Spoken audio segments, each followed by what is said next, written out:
If you don't mind, let's take a moment for the sponsors so they can keep the lights running and keep West Virginia and Commonplace going. 1998, Stamps.com has been an indispensable tool for nearly 1 million businesses. Stamps.com brings the service of the United States Postal Service and the UPS shipping right to your computer. Whether you're in an office sending invoices, a side hustle SD shop, or a full blown warehouse shipping out orders, Stamps.com will make your life easier. All you need is a computer and a standard printer, supplies or equipment. Within minutes, you're up and running, printing official postage for any letter, any package, anywhere you want to send. And you'll get exclusive discounts on postage and shipping from USPS and UPS. Once your mail is ready, just schedule a pickup or drop it off. No traffic, no lines. Cut the confusion out of shipping with Stamps.com's new rate advisory tool. You can compare shipping rates and timelines to easily find the best option. Save time and money with Stamps.com. There's no risk, and with my promo code POD, you get a special offer that includes a 4-week trial plus free postage and digital scale. No long term commitments or contracts. Just go to Stamps.com, click on the microphone at the top of the homepage, and type in POD. That's Stamps.com, promo code POD. Stamps.com. Never go to the post office again. Computer. Welcome to West Virginia and Commonplace. Today I have with me by far one of my top 5 podcasters that I listen to on a weekly basis. That means that I kind of like him, not a man crush or anything like that, but I have Aaron with me. Aaron is from I Had to Say It podcast. It's one of those podcasts that is real raw. I told him in our pre-call, it reminded me of Jim Rome. Jim Rome had this approach to him that just worked. And with Aaron, he has this approach and it just works with him. So, Aaron, please tell the audience a little bit about yourself. Tell us a little bit about your podcast, and then we're going to dive into this. And, audience, listen to the voice, because even the voice narrates itself with the emotion you hear in the voice. So, go ahead. All right. Well, hi, everybody. As JR said, my name's Aaron. I'm from I Had to Say It. It's a podcast where I talk about things that I feel like aren't necessarily getting dealt with the way they should be in our society today. A lot of the times because people are more hung up on, oh, well, this might hurt somebody's feelings, or this might be taken the wrong way, or someone might get upset. And sometimes you got to have the unpleasant conversations. Otherwise things start going sideways. And that's kind of the thing, is I'm going to say what's on my mind, and I will deal with the consequences that go with it, because one of the things I think that really got me started on this is so many people are worried about being canceled or being told they're wrong, that things that are done with the good intention but bad results are allowed to slide, and people are focusing on the wrong things. And that's what I feel like we need to, get back out there and have these uncomfortable conversations and have the hard conversations so we can do better and be better. And I wholeheartedly agree with it. I say that the world should return to a time in the 90s when everything was NRC 17. We had rated R stuff. We did have certain guidelines on how raunchy and stuff was, but I always based everything on radio to Howard Stern. No one caught more grief than Howard Stern, but you respected Howard Stern at the end of the day. He made his money, he made his movies, and he's still making money. So I always feel like you kind of got to have an edge to you. Now, listening to your show is very gripping. I will tell you this, because you're hard hitting. You come with the stuff. There's nothing. There's no bullshit about what you do. So I want to tie into my favorite episode. I said episode. And we talked about it earlier. Stop encouraging a loser's mentality. And the reason I want to go in depth about this one first is because by far, it's a listen that I've listened to probably at least, I want to say, 6 times since July, because we encourage this mentality. But I want you to give us the thought pattern that went into this episode and why you made it. Well, the why of it, a lot of my episodes kind of are contingent on whatever I'm dealing with in the real world. That's kind of how I separate things. I have like the physical, real, everyday life, and then I have the podcast world. And a lot of my episodes come from either issues I'm seeing, looking at the news, or something that's going on, or something I've had to interact with in my direct life. And recently, with everybody knows the world's gone crazy lately, and a lot of stuff that's been going on. where people are getting really out of joint, and there's this sort of overwhelming sense of entitlement when it comes to certain things. And I'm a little old schooler. I believe everybody should have the rights and the freedoms to pursue their happiness and to be happy, but that is not a guarantee. You're not automatically supposed to get the end result. And it's this mentality where when people are like, I was looking at things when my kid was younger. I do have a grown young man, and when he was younger, then they were starting to change like athletics in schools and things like that, because they were trying to keep like blowouts from happening at high school football games and things like that. And I understand, they don't want anybody to feel bad, but at the same time, it creates this mentality, and it's the loser mentality, where you don't know how to deal with loss. You're so used to thinking that everything's got to be fair and equal and everybody's going to get the same end result, that when things don't go your way, you don't know how to cope with it. And I was dealing with some people, and that was exactly what it was. They're like, well, that's not fair. And I'm like, no, it is fair, because this is how it works. And you don't get the result you're expecting, because what you want is not equal to what you're putting in. You're not doing the work. You didn't perform well enough to get what you wanted. So that's how it is. And I had to deal with a couple of kids that were just like, this is bullshit and blah, blah, blah, blah, blah. And I'm like, no, it's not. I'm sorry. Real life doesn't automatically guarantee you a trophy. So you need to get your mind right, kid. If you want the winner's results, you got to put in the winner's work. And yeah, I just think that's one of those things we need to fix. And I definitely wholeheartedly agree with that, because the thing is that people think that when we were coming up, participation meant that you would either win or lose. It wasn't participation means that you get an award. And that's what's happened with society. And it just, like you said, I want you guys to go over to listen to that episode. If you don't mind, real quick, can you do a shameless plug so everybody knows where to get your material? Sure. Shameless plug. You can put it in any podcatcher. Just I Had to Say It. You look for the logo. It's got a big screaming silverback, and that's me. There's a whole story behind that too. But otherwise, you can go to ihadtosayitpodcast.com, and there's links to everything, including shows, merch, reviews of like local bands. I mean, it's a little eclectic because it's just something I do for fun, basically. So there's like podcasts on there that I listen to, and it's like, okay, here's a huge list of indie podcasts, and I listen to a ton of shows. So there's a whole bunch of stuff there, and it's always growing because I'm always finding new stuff and going, that's cool. And I'm kind of a nerd, so I like to share things I'm into with other people. So I'm like, hey, this is awesome. Go listen to all these people.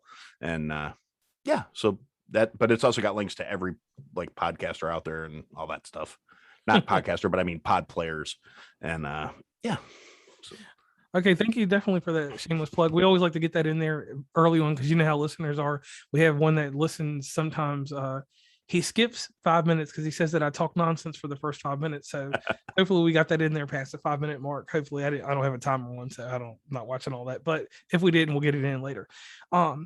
So in developing this podcast, what day did you decide that, hey, I'm going to do this? Let's see, August like 4th, give or take. Last year during the pandemic, like so many other people, I got laid off. They told me it was going to be like 2 to 4 weeks. I said, all right, cool, vacation. And then it turned into 9 months. So I had a lot of time on my hands all of a sudden, because professionally, I'm a chef. I've been a chef for 20 some years now. And so my industry took a really hard hit last year. And I didn't get it as bad as a lot of people, because I was kind of insulated because I was in a corporate services position. Okay. So like when the restaurant started shutting down, I was still working. And the backside of that was I actually missed all the like enhanced unemployment payments and stuff. So when I finally got laid off, and they were like, nope, just back to regular money for a little while here. I mean, eventually they did, reissue the second unemployment enhancement package, but for a couple months there, I was just like, wow, it's really hard to not go in the hole. Yeah. And but yeah, so I had been for years, a bunch of my friends were like, dude, you've got the voice for it. You've got the right personality. You tell great stories. You should do a podcast. And I was always like, who's got time for that? I got to work. I got a kid. I got a wife. And then I got laid off. And so, and like I said, my kid is a grown young man now. He can legally buy alcohol. So as far as I'm concerned, I'm off the hook for anything. he can handle his, I mean, obviously I'll always be his dad, but at the same time, he doesn't need me telling him how to live his life. So he's pretty independent. And so all of a sudden I had this time and I was like, yeah, you know what the heck? And then my birthday is in August. That's why the decision rolled around. My wife bought me this microphone as a birthday present and said, here, do something with it. And kind of like as far as the sound quality goes, it's actually really decent. I've gotten a lot of people, including you, have said that my show sounds pretty professional. There's some work involved in it on the backside, but this is not a super expensive mic. So it's like really easy to get into these things and get rolling. And you're always showing all this different stuff with the different microphones you can get at Walmart and all that sort of stuff. And I'm like, there's a lot of good options out there. And this one's actually starting to flake a little bit because it's had a couple of accidents. So I'm going to be probably picking up another one or buying a new microphone. I haven't decided. Well, I mean, it'll be a new mic, but I might get another one of these. I might try out something else. But yeah, so my wife got me the microphone. I recorded my first episodes and launched at the end of August. And that was that. All right, so let me get a little technical aspect from you because, like, inside these podcasts that I do with other podcasters, I always like to get like a few gems from you. Maybe not your diamond at first, but I'll get that eventually. Are you using XLR or USB? I am using XLR now. I was using USB up until, because this is actually a dual mic. So I was using the USB up until about, I don't know, March. So, and then the little adapter thing started shorting out. And I said, oh, okay, well, I've been meaning to think about getting a little more professional anyway. Let me since I'm going to have to either get an audio interface or something. And I've done a lot of this on a budget because, like I said, I was unemployed when I started. Correct. And about 90% of my podcast gear I've picked up in like online auctions. So I have not paid full price for any of this stuff. And I happened to, on the auction site I would go to, they had a mixing board when I was thinking about, I need to buy an audio interface so I can hook a microphone up so I can keep my mic and plug into my computer. And they had a mixing board and I got it for about a third of retail. I mean, it's a 6-channel mixing board. It's nothing fancy. Well, I mean, it is a little fancy, but it's not like a Rodecaster or anything, it'll be like $700, but I only paid like $45 for it. And, right. And see, that's the thing. Like I tell people, I was like, well, if you're saying, because everybody knows I'm a USB mic guy because I'm on the go with it. And I actually record a show from an iPad sometimes or tablet, whatever you want to call it. We won't go into the logistics of Apple and Google. That's for another show, another day. Yeah. but like I said to people, I even noticed the difference in my stuff because I went from that little $30 mic to the Yeti, and from the Yeti, the different little settings and actually how I hook it up makes me sound different, turning the gain and learning, even using the software.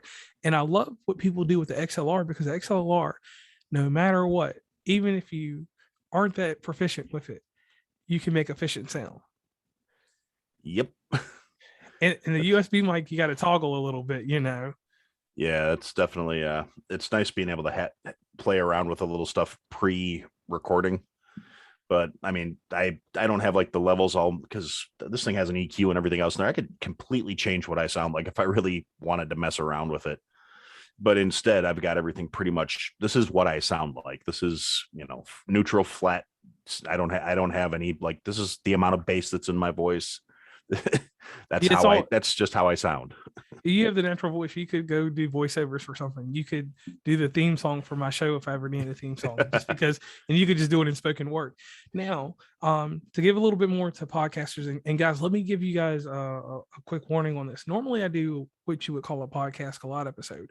This episode is not a podcast collide episode. This one will have a savory title at some point. It's going to probably be Podcasting 101 with some extra stuff written into it. I'm pretty creative with that, or someone else in my camp will be creative with that. So this right here, some people are going to think that it's a podcast collide episode, but no, it's not even that, because I'm familiar with your product and everybody's familiar with what you got going on.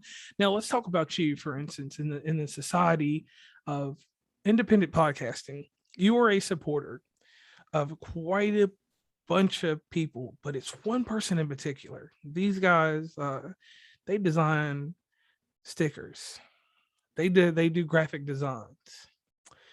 I'm gonna let you mention who they are, because I'm wondering if you catching on who I'm talking about. The Rogue Rooster graphic design guys. Yes. Those guys are amazing. And what is the one guy's name that I just spoke with? Alan, I believe.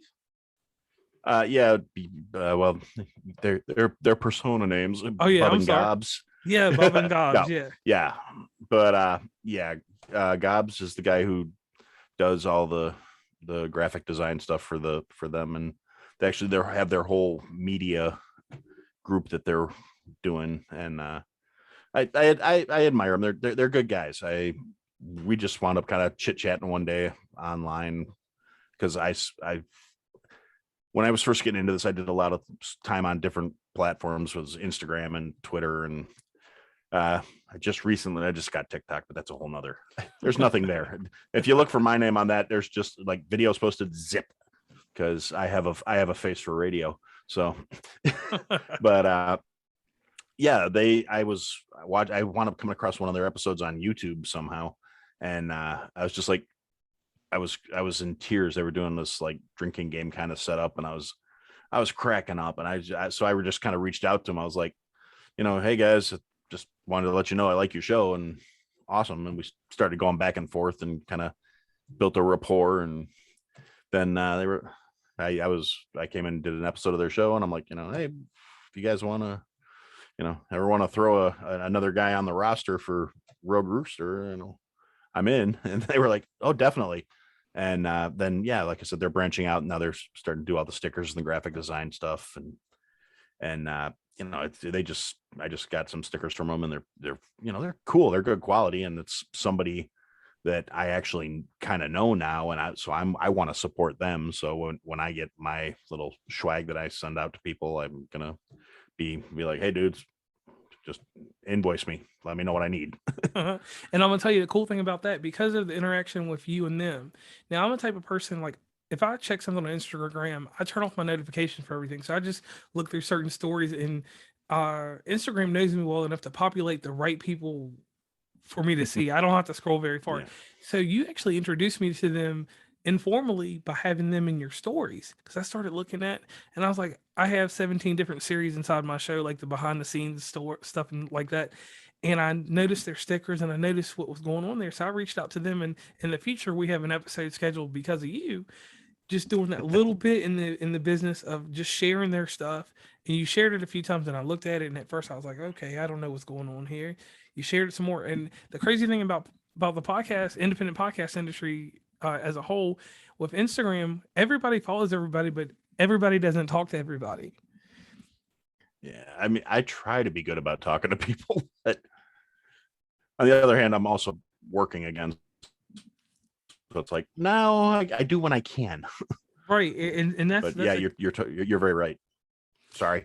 I know, you're fine. And the crazy thing is so just from that little interaction with them, I went on to listen to their podcast, and then their podcast grew on me a little bit. It wasn't that it was outside my realm, but I listened to so many different ones like you do, that I already had some that fit a certain day. Like I got a Wednesday, Sunday, Monday, Tuesday. Obviously you see the Instagram stuff, so you'll know that I got a podcast for every day of the week except Sunday. Yep. Sunday's reserved for special podcasts that I won't speak about. But okay. Anyway, I just thought that was crazy. So inside of this environment, there is always positive, and everybody likes to talk about the positive stuff. But me, with my journalistic integrity, we're going to dive over into 2020 questions. You know the spiel for my show. John Stossel's the comedy. You're not going to get that out of me. There's some other guy that does podcasting that does John Stossel stuff. Diane Sawyer, lead in questions. They're very tight, real together. She was always a good lady for broadcasting. Journalism, not so much news magazine journalism. Barbara Walters, though. Barbara Walters single-handedly shaped the way that I ask questions and the reason why I do things the way I do them. Because you remember, I know you watched 2020 at least once, unless you're a Dateline guy, or 60 Minutes. Actually, all of the above. I when I was younger, at least, before I got a little more disenfranchised, when I felt like the news was actually reporting instead of trying to tell us what to think, I had a very voracious appetite for news. I would watch 60 Minutes. I would watch Dateline. I would watch, depending on, sometimes there were conflicting programs, and it was, they're in the ratings battles and all that stuff. So it would be based on who the guest was or what was going on. And, going back to, like, you want to go way back. I think I'm a little older than you. So it'd be like when I was a kid and be like Sam Donaldson and that'd be these like old bad 80s hair comb over news anchors that they weren't there to look pretty or to sell you anything. They were just there. Here's what happened today. That's it. Good night. And so sort of like Ted Koppel, like Nightline type deal. Yeah, Ted Koppel was one of them. I was drawing a blank there. I was sorry. I've been having some senior moments these last couple of days, which is really sad because I'm not anywhere close to being a senior yet. But yeah, Ted Koppel kind of had that feel. Like he didn't seem approachable on the streets or anything like that. He would give you the news and then he'd leave you alone. And his Nightline news, mind you, I was born in 1985, so I'm watching him at the very end of his career in the middle of the 90s. It was kind of rough because he was kind of tough. But enough about all that. So now let's get to the nitty gritty here. All right. I had to say it podcast. You cover controversial topics to some. Controversy is something that in my vocabulary, I don't like to use that word because there's certain type of controversy, but people want to tag controversy on anything that upsets the normalcy of life. What is a topic that you haven't covered that you want to cover? Topic that I haven't covered. Well, I've actually got something in the works. I just don't have it dialed in quite where I want because I've kind of touched on it, but at the same time, I haven't done like a full on, all right, time to pull your heads out kind of deal with it yet. I mean, it's come up in passing, but I'm actually looking at a whole thing about basically it's hard. I don't want to coach it the wrong way where people are just gonna be like, oh, fuck this guy. Oh, sorry. It's cool. The language doesn't matter. I try not to cuss too much. The shows that I put out, like we're doing this on Saturday. The show will come out on Saturday or Tuesday. My Thursday show is my Walmart show, so we don't want to keep that one clean. Yeah, keep that one clean. But yeah, basically, it's a combination of it's kind of an open letter to all the friggin' other like big bald-headed white guys that are making me have to deal with a bunch of BS that it's like it's kind of the stereotypical stuff that I've had to directly put up with myself because I know full well what I look like. I've spent so long working in the 1998, Stamps.com has been an indispensable tool for nearly 1 million businesses. Stamps.com brings the service of the United States Postal Service and the UPS shipping right to your computer. Whether you're in an office sending invoices, a side hustle Etsy shop, or a full-blown warehouse shipping out orders, Stamps.com will make your life easier. All you need is a computer and a standard printer. Supplies or equipment. Within minutes, you're up and running, printing official postage for any letter, any package, anywhere you want to send. And you'll get exclusive discounts on postage and shipping from USPS and UPS. Once your mail is ready, just schedule a pickup or drop it off. No traffic, no lines. Cut the confusion out of shipping with Stamps.com's new rate advisory tool. You can compare shipping rates and timelines to easily find the best option. Save time and money with Stamps.com. There's no risk, and with my promo code POD, you get a special offer that includes a 4-week trial plus free postage and digital scale. No long-term commitments or contracts. Just go to Stamps.com, click on the microphone at the top of the homepage and type in pod. That's stamps.com, promo code pod, stamps.com. Never go to the post office again. Restaurant industry, I haven't seen the sun on a regular basis in like a decade. So I am pale as hell. I shave my head because my forehead has grown to the back of my skull, and I don't think that's a good look. I don't like the George Costanza look, so I got to keep this cropped and clean. And sometimes people look at me and get the wrong idea. And it's like, I haven't touched on it too much, but I get a little tired of people making assumptions that I'm automatically making assumptions about them. Okay. When it comes to me personally, how I am, I operate under a real simple philosophy called I don't give a fuck. As long as you're a decent person, I don't give a fuck. All that other stuff, I mean, what you look like, who you identify as, I don't care. It's irrelevant to me. Are you good or are you a jerk? Are you going to be a decent human being or are you going to be a scumbag? And unfortunately, and it's maybe as I'm getting older, it's being a little less common. But when I was younger and I still had a bad hairline and a shaved head and I was in better shape, so I was probably a little more like scary looking. And I'd wear a motorcycle jacket in the winter and stuff like that. And people look at me like, this guy's got leather boots on and a motorcycle jacket and a shaved head. He's got to be a skinhead. No, I'm not. I have a receding hairline and I happen to enjoy motorcycles.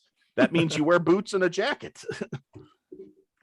And, but the thing is, I've been hesitant about it because I don't want people going, oh, well, he's going to start screaming reverse racism. Now that's showing his true colors. No, it's not that. I'm not talking about anything so much as the fact of it's not reverse racism. I'm tired of people making assumptions that I'm going to be making assumptions about them. I just wish more of us could get to that point where it's just like, all right, I'm going to wait till I see whether or not you're a jackass before I decide how I'm going to treat you. Right. And I think we would all get along a lot better then. And I think that is what's wrong with the world, like common decency. Like I was talking to somebody. Exactly. Some lady wrote a book. It wasn't some lady. Stephanie from Step Up Podcast.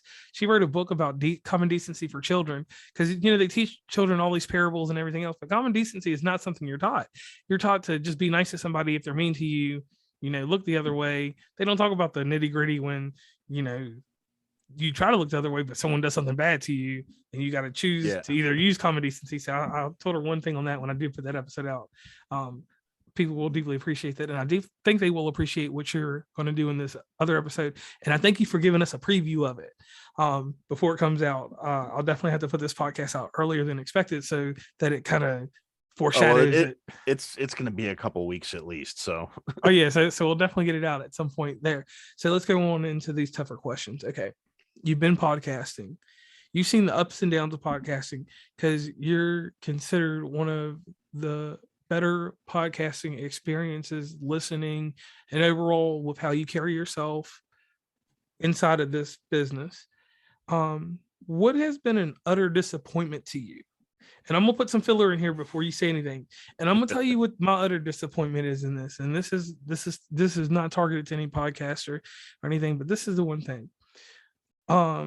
The thing that bothers me so much about podcasting is using these podcast promoting sites to jump your numbers up to get 50 million and 1122 downloads to get all this hype behind your podcast. But then when it comes time for you to bring that to the forefront, and maybe I'm talking more about the inside of business, these people are not what they make themselves to be.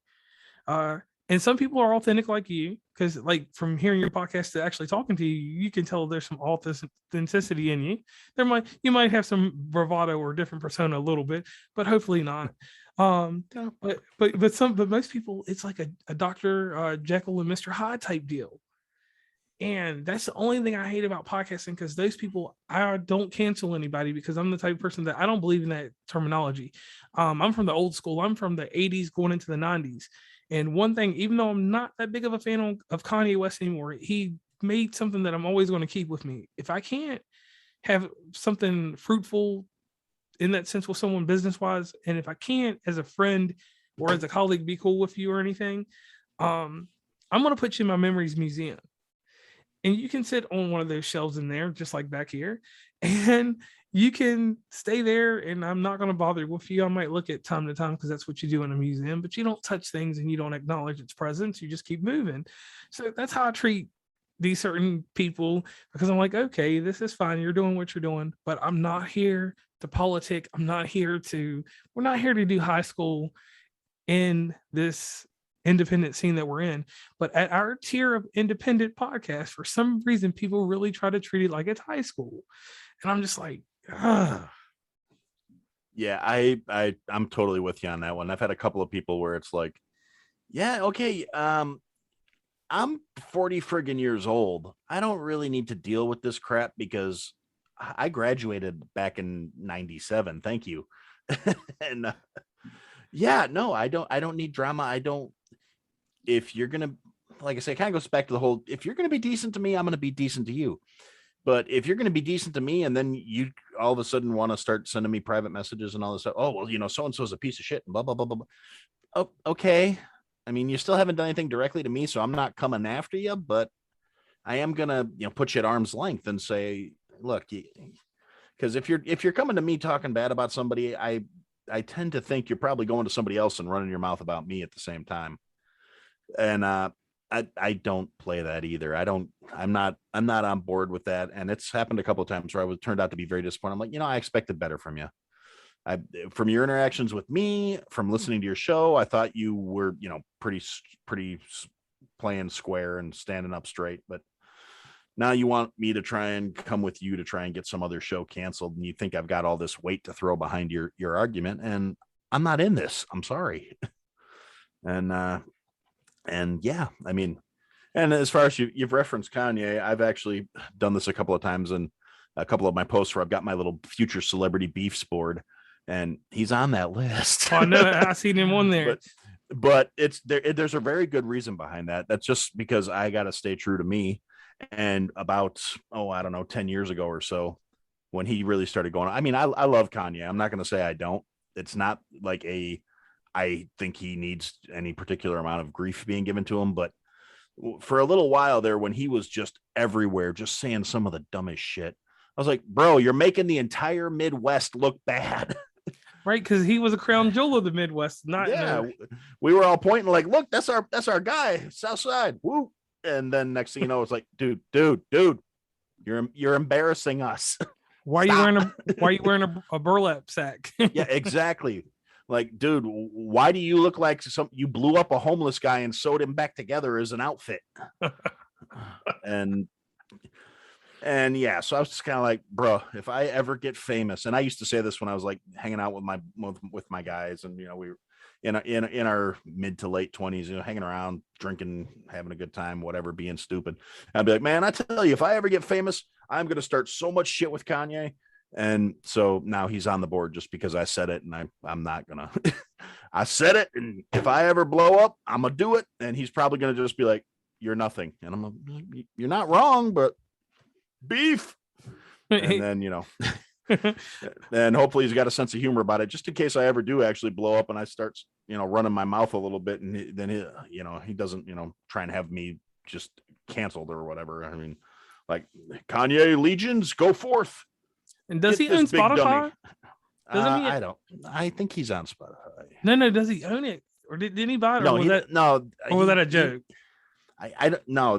Spotify's ownership is still based out of like Finland, I think. Okay. Or Sweden, Finland. So that must have been a joke. So it must have been a joke or so. He might have bought stock in it, because he had the whole thing with Tidal back before. And that didn't work out. Yeah, definitely didn't work out in his favor. Yeah, I have to watch him, but like I said, he's the one person that gave me that, the Memories Museum. What was the song? Flashing Light, which is probably his most commercial song ever. Yeah, it's still a good song though. I mean, yeah, still a great song. Like I said, I've always respected him musically. I mean, the guy's an artist and he puts out bangers, and I love him for that. But I'm just like, bruh, do your songs. Shut the fuck up. Yeah, like I said, the one thing, the politics, like and I'm not talking about political. I'm just talking about the whole thing. The whole thing, yeah. Yeah, keep that stuff to the side. And I tell you the other thing inside podcasting that I don't like, and this is like crazy. Like I take my time in those little at little things that I do on there to give shout outs to podcasts. I do that because sometimes you need to generate buzz for other people. Because when you generate that buzz for them, I don't look at it for generating buzz for me because it does 100% nothing for me whatsoever.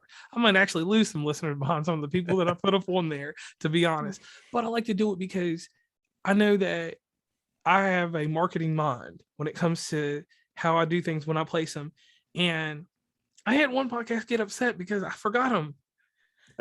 And I was like, I deal with on a regular. I talk to so many different people inside podcasting because we talked one time to do an episode like back in August, I think, and we're here now doing one in October. Yeah, so we both just kept having things come at us from sideways. I mean, you know, you had some things come up. I had some things come up. I wound up having to, you know, leave town for a few days because when we were supposed to be recording, I was like, yeah, I gotta go to a funeral.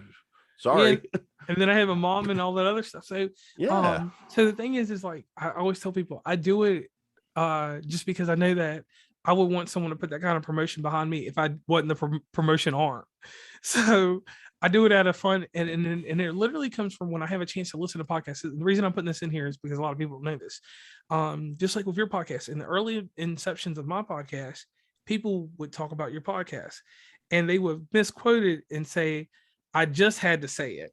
And I looked it up, and I was like, "There's no I just had to say it." I said, if I just had to say it, I should start that podcast.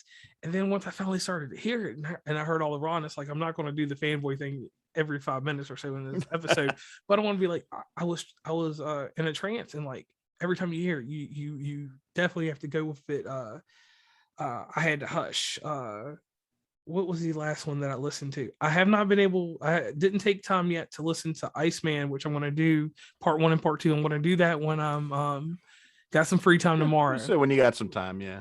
Yeah. To hear about that. It's called the Supply Chain. That was the last one I listened to.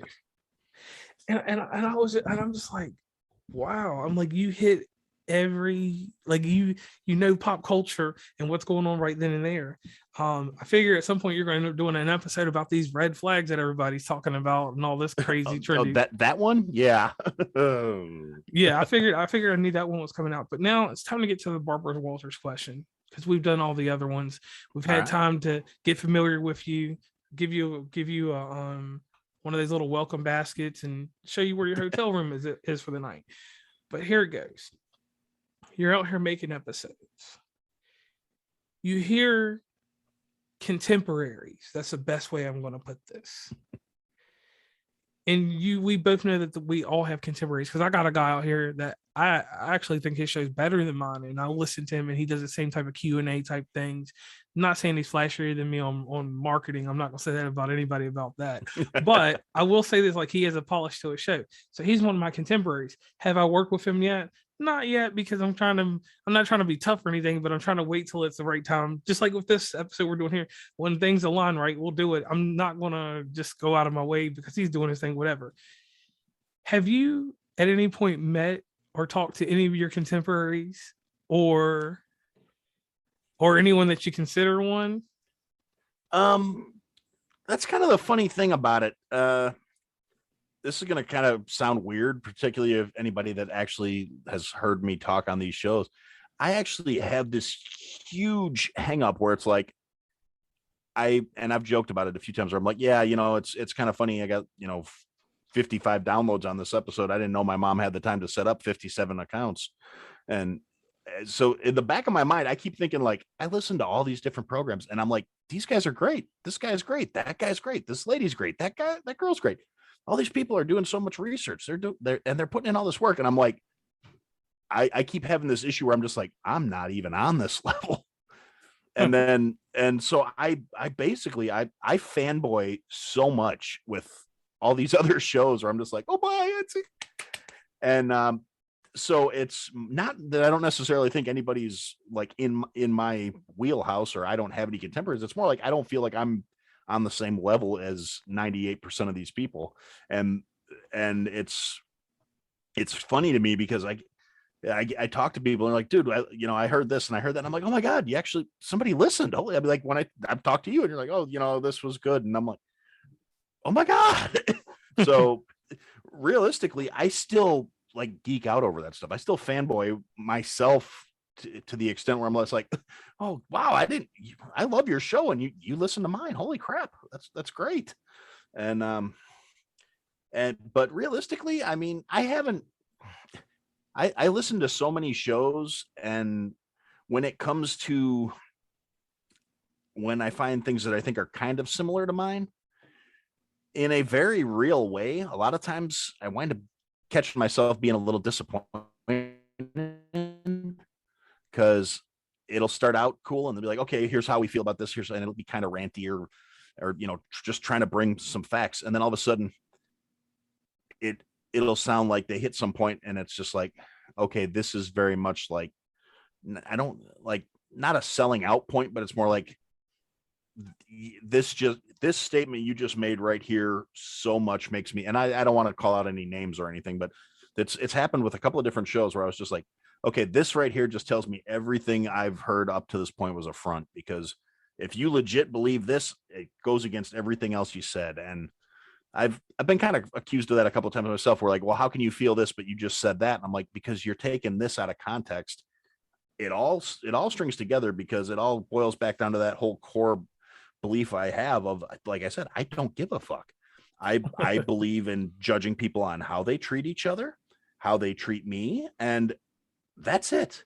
If what you're doing does not directly affect me or someone I care about, I really don't care what you do with yourself.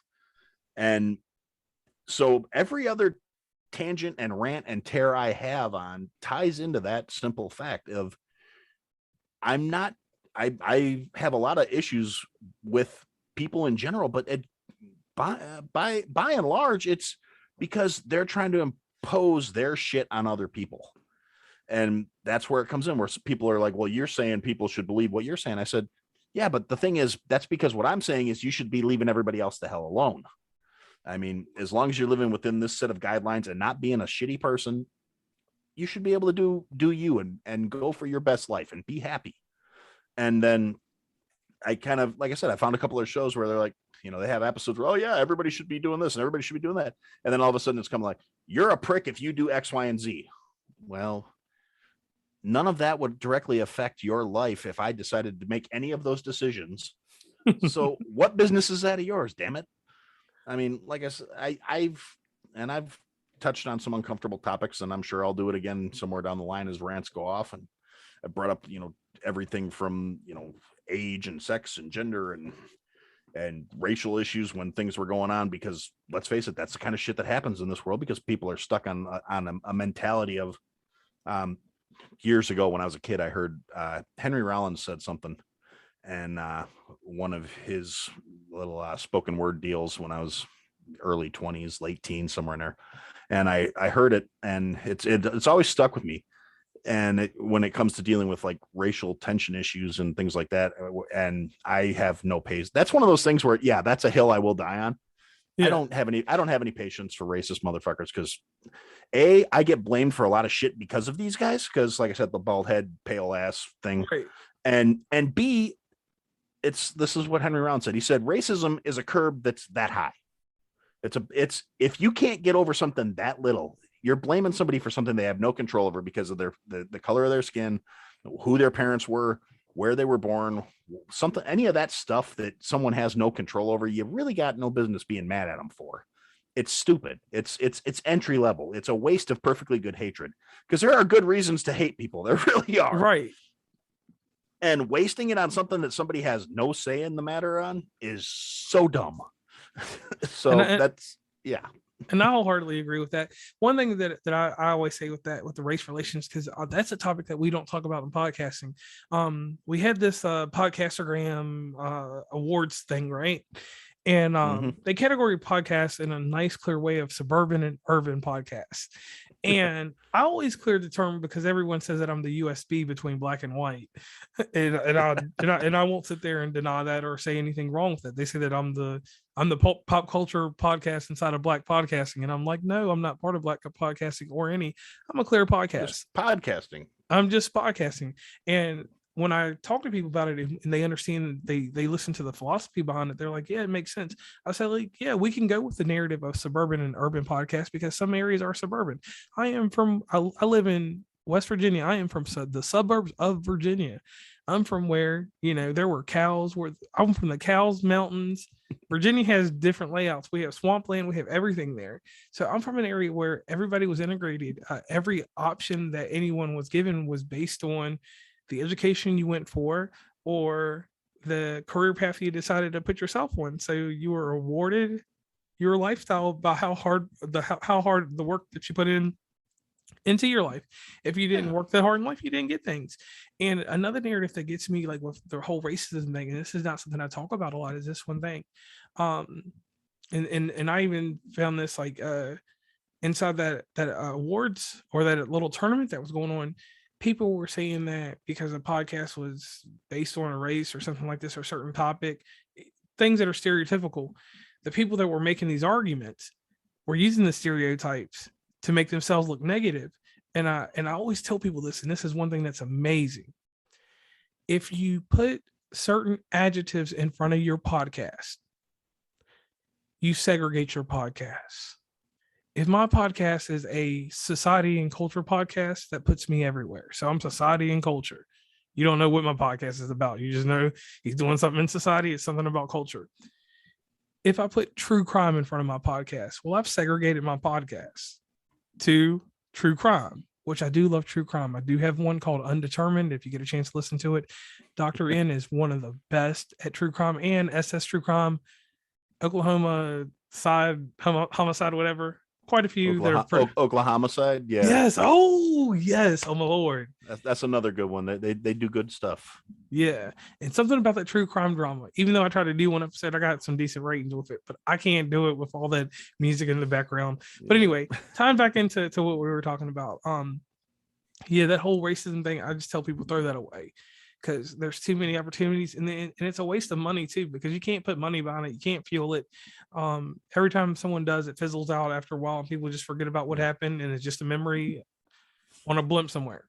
So into a better topic now, which that's a good topic to talk about. So I'll take back the better people, so no one will get mad. Cancel culture. This is something that everybody talks about, but I'm going to give you this little narrative and you can take it from there and go with it. I don't follow it because I learned a long time ago that we're going to have certain things in society, and we're not going to talk about anybody's sexual scandal or anything like that, or anybody's bullying or anything like that, because bullying and both of those things have been going on since the turn of time. The cancel culture, I don't involve myself with it because that's a generation of people that don't know how to balance a checkbook, don't know how to do this and that. So I can't. And if that does get me canceled, I'll just come back because I have marketing people behind me and the biggest employer in the United States. So I don't think that'll happen. But and I'm not saying that in a bragging way. I'm just saying that to be funny. But yeah, the cancel culture, like I've decided that I'm never going to waste any more time than what we're doing today on it, because like if someone really feels that the cancel culture really matters that much, then you're giving these people the fuel to do what they want to do, you know? Exactly. That's actually earlier when you mentioned Gil from the Mind Bus, that was something he and I were talking about. And it's with this other little side thing we got rolling. We talked about that. It's like, oh, they're going to come and cancel us. And I'm like, they can only cancel you if you give a damn what they think. And frankly, anybody that gets that butthurt over some guy they've probably never going to meet that had a little opinion and said something, and now they want to end this person's livelihood and their well-being, that's weak-minded shit to me. And I wholeheartedly agree. One thing I will point out, there was only one person in my life that was ever canceled, and I'm going to go back to baseball. There's a team called the Cincinnati Reds, and they had a man named Pete Rose. Pete Rose is the only person I know in my life that has ever been truly canceled. And I'm talking about on a full spectrum. I'm not talking about politicians, because they get canceled all the time, or in that format, because if they do something wrong, we do put them out to dry. But Pete Rose is the only person I've ever known that has been truly canceled by society. Yeah, that poor man. And they took him out of the Hall of Fame. And realistically, there are people, professional athletes today, that don't have nearly the same accomplishments that he pulled off in his career, which is what should have been the focus, not the gambling and all the other stuff.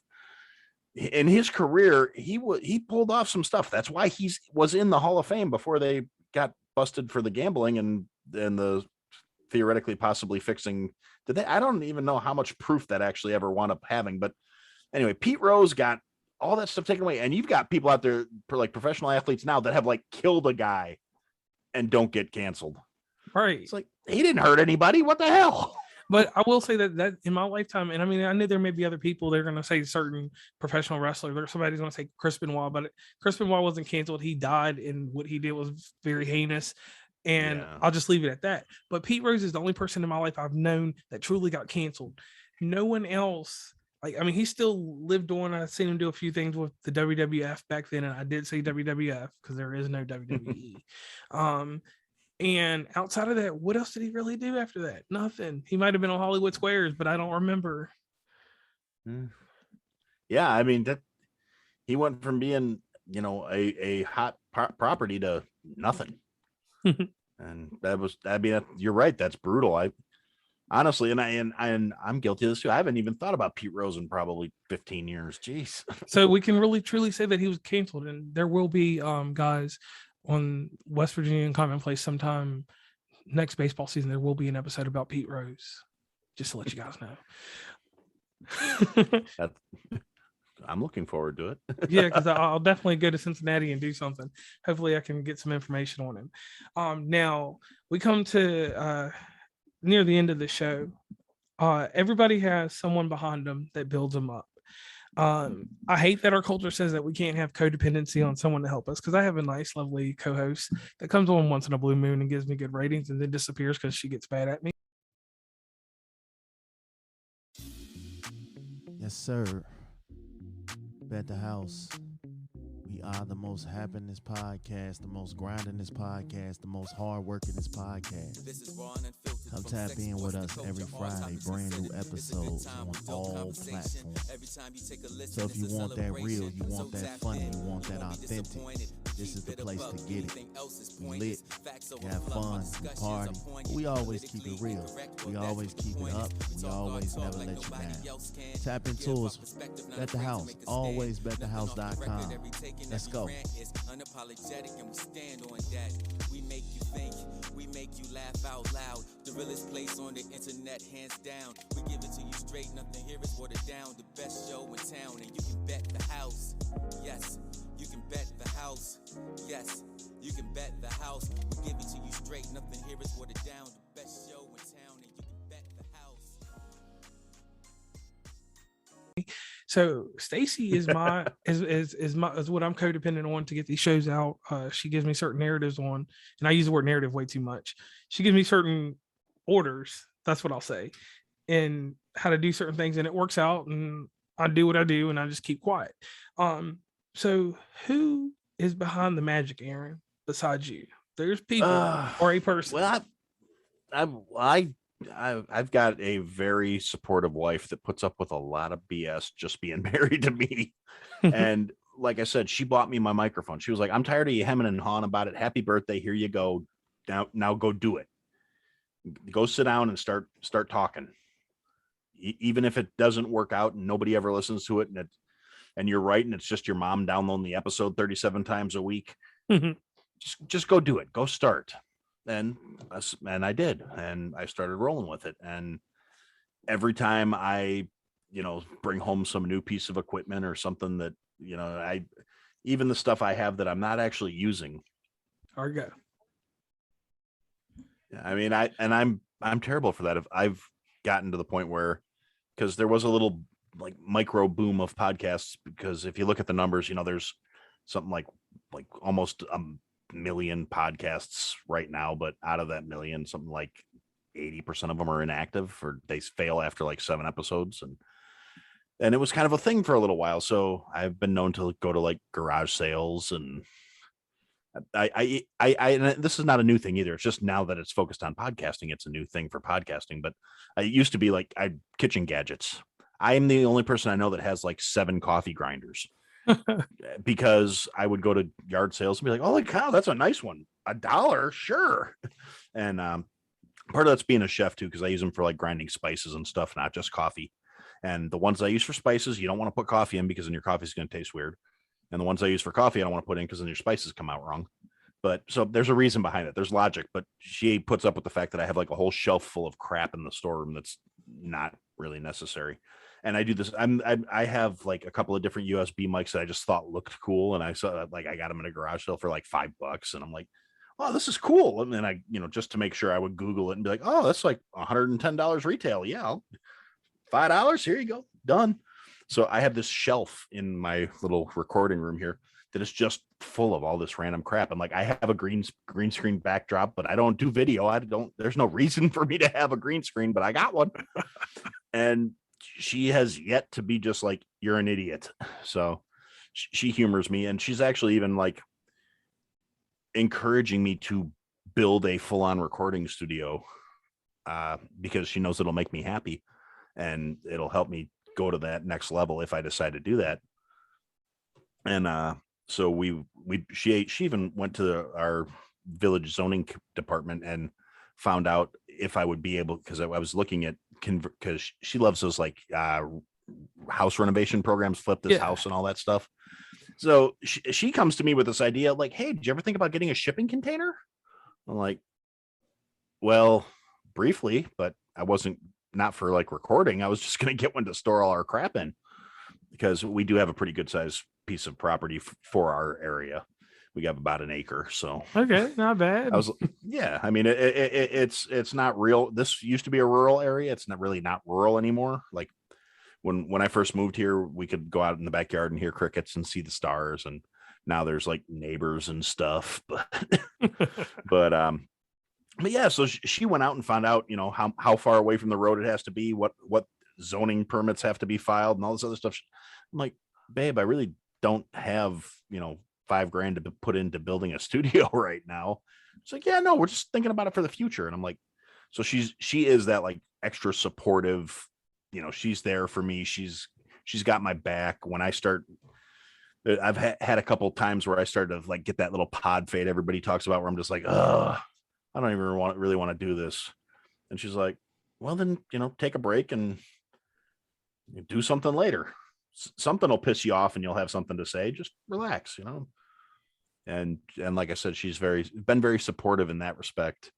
And and she started making some different little logos and stuff for me. And my only complaint, and I love her dearly, and I know she means well, but she keeps kind of going like, well, if you change this, you might get a bigger draw. And I'm like, I'm not changing the show at this point. She's like, but and like she made me a couple little logos and stuff, and they're like, come and have a chat. And I'm like, no, it's not a conversational show, babe. I know you've listened.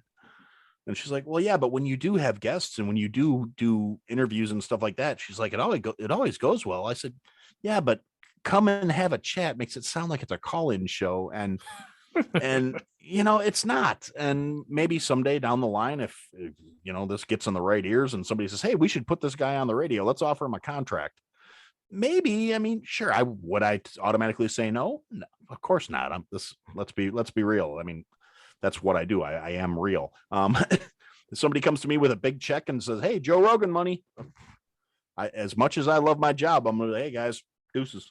Gotta see you later, right? Like, look, they brought real money. I mean, and I'm not complaining about it at all. My situation right now is I'm very happy with my job. I love my coworkers. I love my gig. But like I said, somebody hands me a 9-figure check, I'm going to be like, I'm out. And, but yeah, so, but yeah, like you said, she has been my support, my rock, my kick in the ass when I need it. Okay. And she's kind of my sounding board. She's the one where if I'm getting a little too ranty, she'll be like, getting a little repetitious there, Buttercup. And I'm like, hush. But y'all got that kind of dynamic that it works out. Oh, yeah, very much so. My wife Bless her heart, she is pretty much exactly what you need to be to put up with me. Because it's kind of like you said, I try to come off as genuine because this is really how I am. Like people that listen to this and listen to me and think there's any kind of persona other than, I mean, maybe I turn it up a little notch, half notch, something like that. But realistically, no, I am pretty much the same loud, opinionated jackass all the time. And it's to quote something a friend of mine said years ago when again, like back in those hanging out on the porch drinking and cracking jokes about people and things, and they said, Aaron has a black belt and fuck around and find out.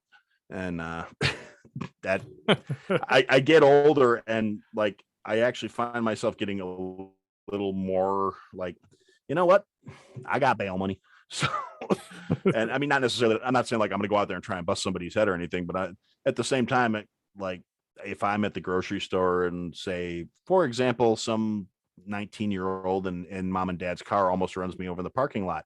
Not saying that happened today or anything, but it might have happened today. And, they proceed to like pull a stupid face and they're giving me the finger driving down the alley. Yes, I'm going to cuss at them until I'm sure they can't hear me anymore. And I'm pretty sure everybody else in the parking lot heard me cussing at them. And, I'm not sorry. Like, watch where you're going. Stop playing grab ass with your little brother or your sister or whoever the hell that was in the passenger seat.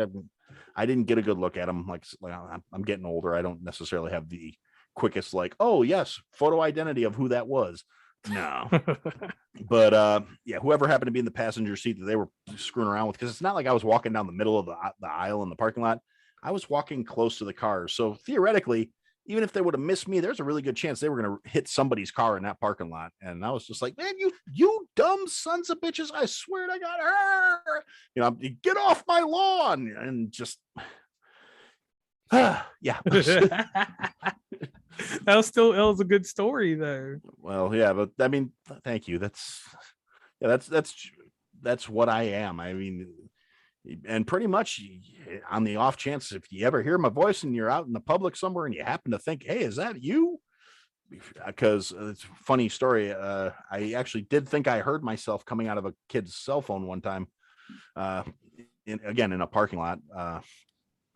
Like last summer, I was going to the store, going to pick up some groceries, and there was this surly little 20-something-year-old kid, and he was kind of and just walking down, and it's kind of a pet peeve of mine, really. Nowadays, headphones are not that expensive. You can get a pair of headphones relatively cheap, and not terrible ones. I mean, but not super fancy. If you don't want to rock some AirPods, like there's a reason I don't have AirPods, because I would lose them. I guarantee I would lose them. I do have Bluetooth headphones. I got the bone conduction ones because I love them. They're fantastic. And I can still hear my surroundings because that comes in handy when that's how I listen to my shows. I listen to them at work with my headphones, but I can still hear if somebody wants to come up and talk to me. So that's a good thing, but I digress. I was walking into the store and this kid was just, like I said, stomping along, looking all surly and crabby. And I'm like, excuse me, what? Just watch where you're walking, little fucker. And all of a sudden I kind of did one of these. I'm like, pulling the old RCA dog for the people old enough to remember the RCA dog. I kind of did the head tilt, and I'm like, I think that's me. And the guy's like, what? You got a problem? I'm like, no. Enjoy your angry ranty guy. And I'm sure the kid had no idea it was me. But on the other hand, I did, when I first got like my first batch of stickers, when I was still trying to figure things out, and I did have like a little local hype team because I got a couple of my kids' friends. I was like, here, go slap these stickers all over the place wherever young people hang out. I don't know. I'm old. Go forth. And so it's entirely possible the kid actually was listening to me, or it might have just been me mishearing things or wishful thinking. But I was kind of like, was that me? Awesome.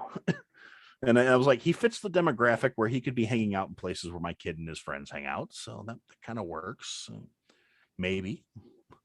And then I made a point of mentioning something about it like 2 episodes later, just in case he was listening to me and became a regular listener. He could be like, Yeah. So that to that 20 something year old kid that, was looking at the big bald fat guy that was walking out of the store the other day. Yeah, guess what? You're famous.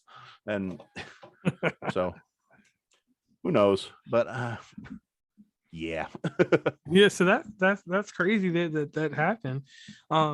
Now we get to the end of the show. The end of the show, we do some kind of extra little spiel, or I give you this fancy testimony that I give to everybody. So let's go ahead and roll through this with yours.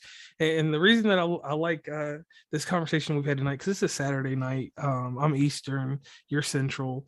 So what is it, about 7:41 your way? Yep. Yeah, so it's like 8:41 my way. So we're not much time difference. And then like you're on the West Coast. But anyway, so here goes your testament real quick. Aaron, you do an amazing job at this. Being authentic. Authentic has many layers to it, like an ogre. Not talking about Shrek, but we'll just go with Shrek because it makes sense for this. Inside each one of these layers, you deal with things that no one else wants to talk about. Everybody wants to keep taboo.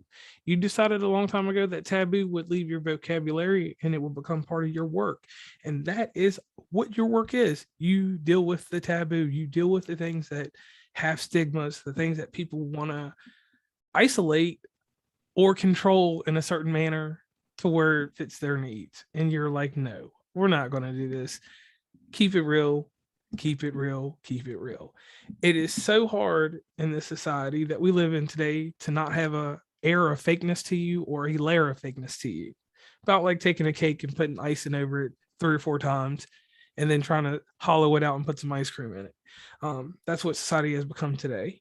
And it will probably stay that way for a little bit longer due to what's going on in our culture from TV to whatever.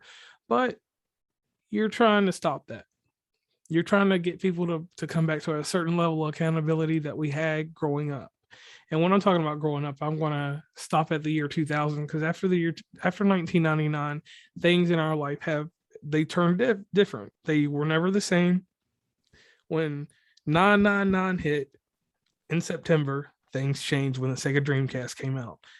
To me, in my lifetime, nobody will understand this, but I will say that I sometimes think that the world ended that I knew on 9/9/99, because after that, things just that we got to a point where society made you have to put on sunshades and not pay attention to things. But you're the guy that gets out there and you're like, hey, take those sunglasses off. Make sure you listen to certain things and hear certain things a certain way like this. And this is the certain way you say to hear it. So I'm going to do a little silent period. And that silence there is you say, make your own assumption and your opinion of what you hear. Don't let some person, be it I'm not gonna say a life coach because I sell to them, but some type of coach in life, you don't have to conform to what people say. Hear it for yourself and rationalize what's real. Don't be an idiot about things. That's a clear message that I get from your podcast. Be rational. I made a new word, rationable. Rationalize what's right, what's wrong, have accountability, and at the end of the day, don't be a schmuck about it. That is right. That is exactly what you say inside your show. And that is something that not everybody's going to touch on. And I'm going to be 100% honest about myself. I try to be very genuine with my questions and stuff like that. But my topics do go linear. My topics don't go too far out of that area because that's what I prescribe to do for people. But you don't have a linear deal with your podcast. You go every which way, and that's something that I respect and I admire, because I should have did that from the beginning. But there can only be one person to monopolize this area, and that's going to be you on our tier of the independent podcast circuit. And I say our tier because the tiers, we go up as we continue to make episodes and things like that. And I want to encourage you with this one thing, and I want you to know this, that people talk about your podcast. People enjoy your podcast. I consider you're one of my top 5 podcasts that I listen to. And like I said, I did miss 2 episodes, but it's a general podcast that I keep up with. If I don't hear it, I'll get into it later. And then you can pick up the pieces. You have a podcast that's like that. It's not like a podcast that if you don't listen to it, you'll stop listening to it. Sometimes something may happen, but you'll get to it. So whenever you release a podcast, be it on Monday, which is your chosen day. Tuesday, Tuesday, or my bad. On my on Apple it said Monday. I apologize. Well, that might just be the time differential. It might be time differential, but either way, it comes out on Monday in my time. Of the world. So that being said, keep doing what you're doing. Enjoy podcasting. Don't pod fade. The remedy to this pod fade is this very simple thing. You're a workhorse. You do episodes. You create content. Do like Tupac did. Have a locked stash of episodes, so that when you do need that break, or like me and like I've been doing lately from Friday to Saturday, I stopped what I'm doing. You're the only podcast I did today. Any other podcast I had today, I canceled them because I was like, that's my day. He waited till 7:30, 8 o'clock at night. That's respectable. There's no athletic sport on or anything that I care about on a Saturday night. I'm going to watch Law and Order or The Watchmen over and over. So let's fill that spot. So to finish up your testimony, this is real simple. You're genuine. That's something that could be fictitious, or it could have some truth to it. The truth is in the body of your work. So please keep doing what you're doing. And I had to say it because that's your podcast. Thank you, man. That means a lot. I really appreciate that, And like I said, that's all I can say is that is genuine, because I don't know how to be. I can't do fake. It just doesn't sit with me.